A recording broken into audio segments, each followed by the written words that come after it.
এই বটবৃক্ষের কাছেই দেখতেই পাচ্ছেন এই সেই গ্রাউন্ড, এই পুজোর মণ্ডপ।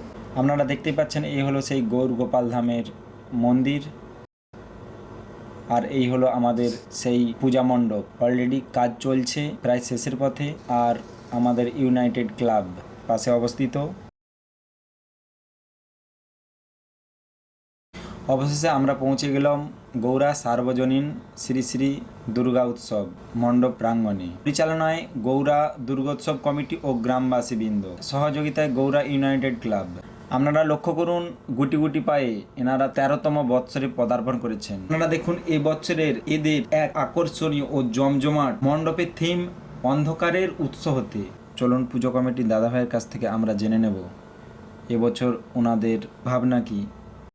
থিমের মাধ্যমে সমাজের কোন ধরনের জিনিসটাকে আপনারা তুলে ধরতে চেয়েছেন? এবছর আপনাদের ভাবনা কি?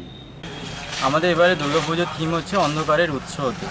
মানে এক কথায় আমাদের সমাজে নারীদের যে অবহেলিত অধ্যায়, তো সেটাকে নিয়ে আমরা কাজ করেছি।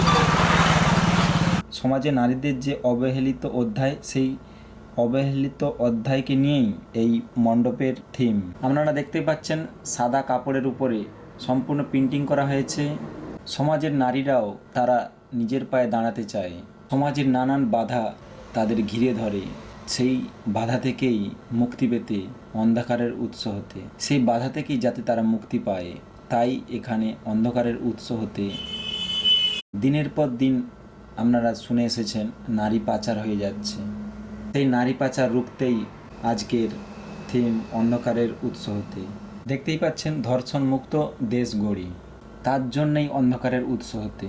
এই অন্ধকার জগৎ থেকে মানুষ যাতে বেরিয়ে আসতে পারে, তারই জন্য আজকে দুর্গা মণ্ডপের থিম অন্ধকারের উৎস হতে। আপনারা উপরে লক্ষ্য করুন, যেখানে মা লেখা আছে তারই নিচে হাঁড়ি কাঠের চিহ্ন। বিভিন্ন দুর্গাপূজা, কালী পূজা, মনসা পূজাকে কেন্দ্র করে এখনও বর্তমান সময়ে বলি প্রথা চলছে। অবলা পশুদের হত্যা করা হচ্ছে নিজেদের স্বার্থ সিদ্ধির জন্যে। তাই এখানে কালী মা, দুর্গা মাতা বলছে, চাই না হতে আমি উমা। এই খাঁচার মধ্যে থেকে দেবীকে, আমাদের সমাজের নারীকে বলুন আমরা যোগ্য সম্মান দেই। বিভিন্ন দেবী, বিভিন্ন নারীও দেখতেই পাচ্ছেন খাঁচার মধ্যে বন্দি হয়ে আছে খাঁচার মধ্যে। ফিরিয়ে দেই তাদের যোগ্য সম্মান, ফিরিয়ে দেই তাদের বাঁচার স্বাধীনতা।